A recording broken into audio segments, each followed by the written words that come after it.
Payper is a British rapper from Barking, East London. He is known for his incredible storytelling and authenticity. He is well known for using beats that have a vintage soul vibe to them. Some popular songs of these types of beats include Gangsteritis, Multifaceted, and Purple Rain. Today I'm going to be breaking down a sample that I made.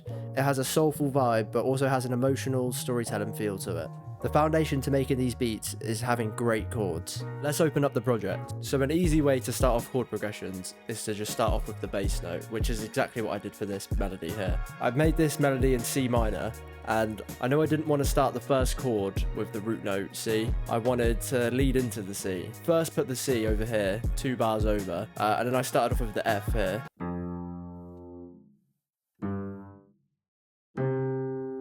And then a couple beats before the C, I put a G, because I knew I could put a chord there that would lead really well into the C. And then the last one, we've got a D sharp, as it's the note in the scale next to the F, so it leads really well into the first note.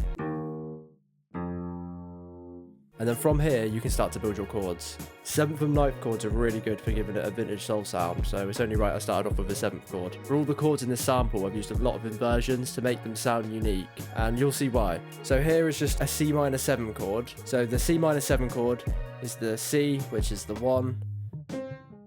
Then you've got the 3, which is D sharp, 5, and the 7.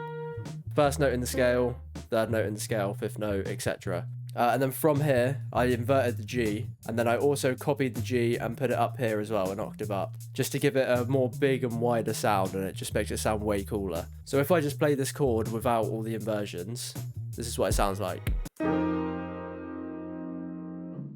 It sounds nice, but when you add the inversions in there, it just makes it sound so much more beautiful. So for this next chord, I did a G minor 11 chord, but I've just got rid of the A. So you've got the 1, the 3, 5, 7. The 9th would be the A, but I didn't put the A in, and the 11th is the C. So for this one, I haven't done any inversions. Actually, I have. I also just copied up the F, because if I get rid of it here, it needs a little bit more high end, as it's got the G6 up here.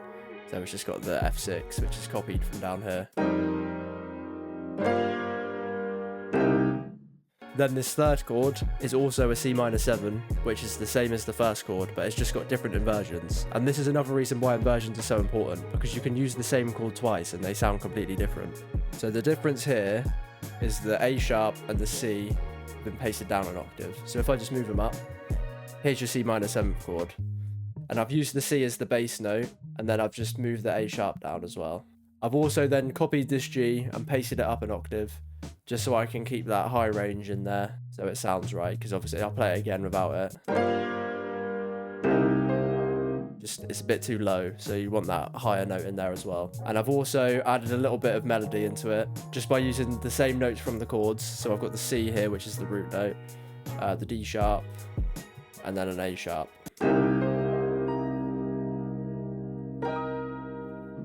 And I've added another chord here, which is literally just these notes pasted up an octave, and then that leads into the last chord, which I don't actually know the name of, but I've placed this in as it leads really well into that first chord.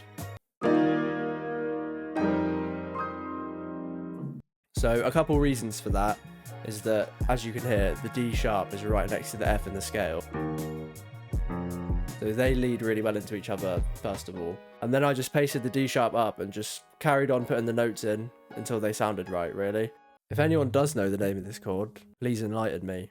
Then the chord progression's exactly the same on this side, but I've grabbed some notes from this chord and just pasted them up an octave here, just for a bit of variation. And then I've added a little bit of melody here. It just runs down from the G and leads into the other chord.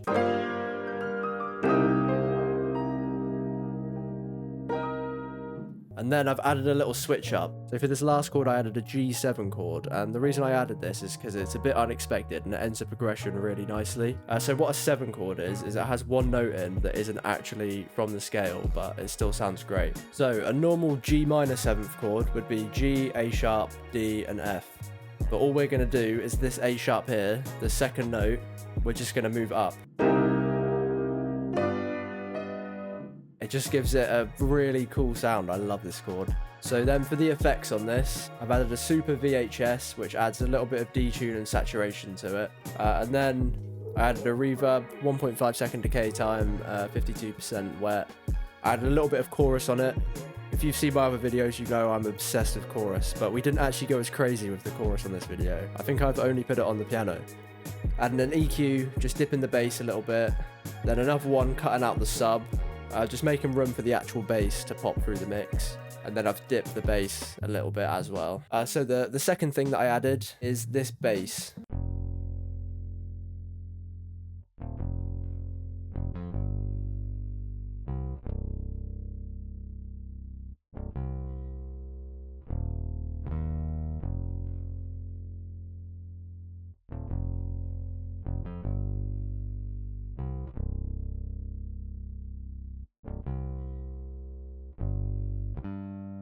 So for these samples, you really want to use the bass as a melody itself. If you listen to old 60s, 70s, 80s music, the bass is its own instrument and it's playing a melody in itself. So this is a really key part to these samples. One tip that I can give you for being able to make bass patterns like this is really just listen to the old songs and just let that inspire you to make things like this.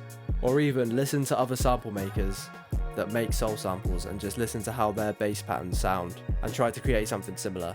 But yeah, I've also added these little things here because like if you're playing the bass, you just slide your finger up a little bit, it just gives it that kind of sound.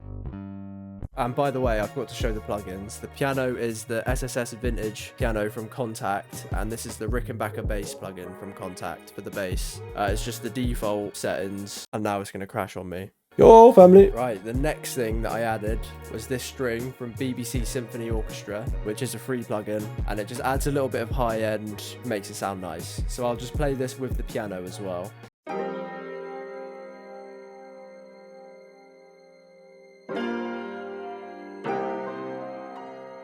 It's just a nice bit of high end to add in there. Really sits in the background of it all when it all plays together. Then after that, I added the main part of this sample. I got this saxophone from Splice, and Splice is just amazing. If you can't play any instruments like me, especially like a saxophone, nobody has a saxophone. Nobody can play the saxophone. You can get so many phrases from Splice. Some people would say Splice is kind of controversial because there's a lot of people out there that are like, you need to make everything from scratch. But the listener does not care how you made the music. As long as it sounds good, that's all they care about. And that's all you should care about as well. Because your job as a producer, beat maker, sample maker is just to make the best music possible. And you might as well utilize tools like this to make the best music possible, especially as all these sounds are royalty free. So for this saxophone, I just got a phrase, I chopped it up, stretched some of it just to make it fit a lot better. And this is what it sounds like. I'll play it with the piano.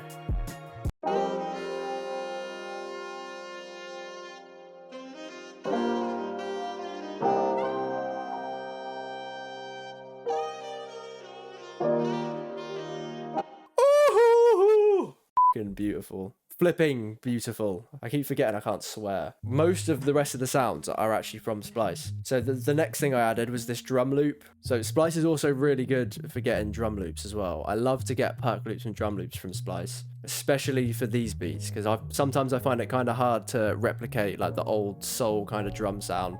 Like trying to mix it and make it sound old is kind of hard. So if you can go into Splice and just get a loop like this, and this fits perfectly in here. I added this wind chime, which I also got from Splice.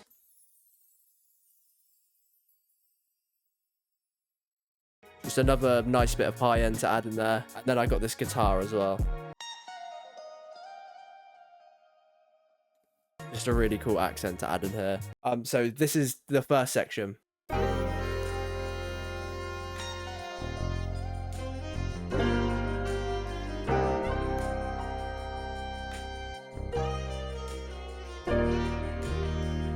So for this second section here, I added a love filter onto the piano. For anyone that isn't in FL Studio, love filter is basically just a high cut EQ, so it just makes it sound drowned out and underwater. So this is what it sounds like.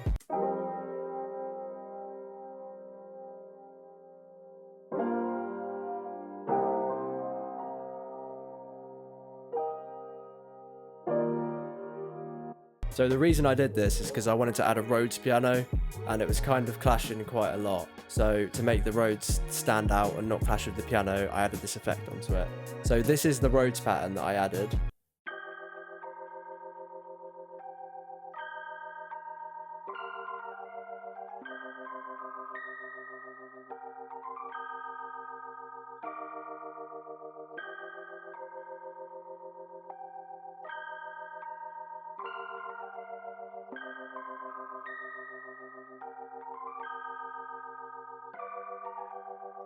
So what I did here is just followed the chords of the piano, and I just made a few little extra changes as it's a different section of the sample, so I wanted to make it sound a bit more unique rather than just having the Rhodes playing the same piano chords and nothing different. So I broke up some of the chords. So what I've done here is I've got the A sharp and the C, and I've just dragged them over a bit.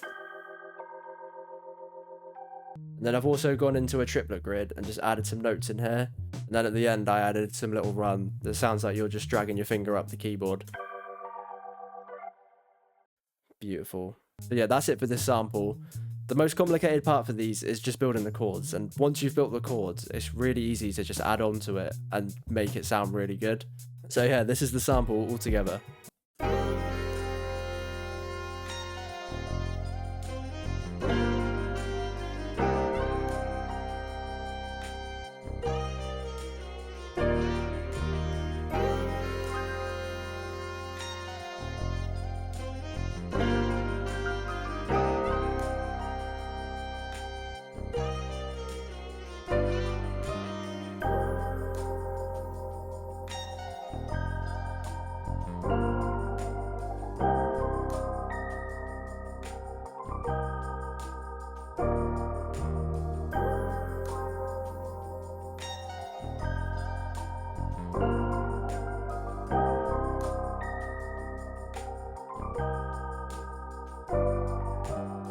So yeah, that's it for this video. Let me know what other stuff you want to see in the comments, if you want to see more beat breakdowns, sample breakdowns, or both. Also, apologies if the mic quality isn't that good in this video, as I didn't go to the studio to record this time. I've recorded it in my bedroom, not a very good spot to record audio. But yeah, thank you all for watching, and I'll see you in the next one.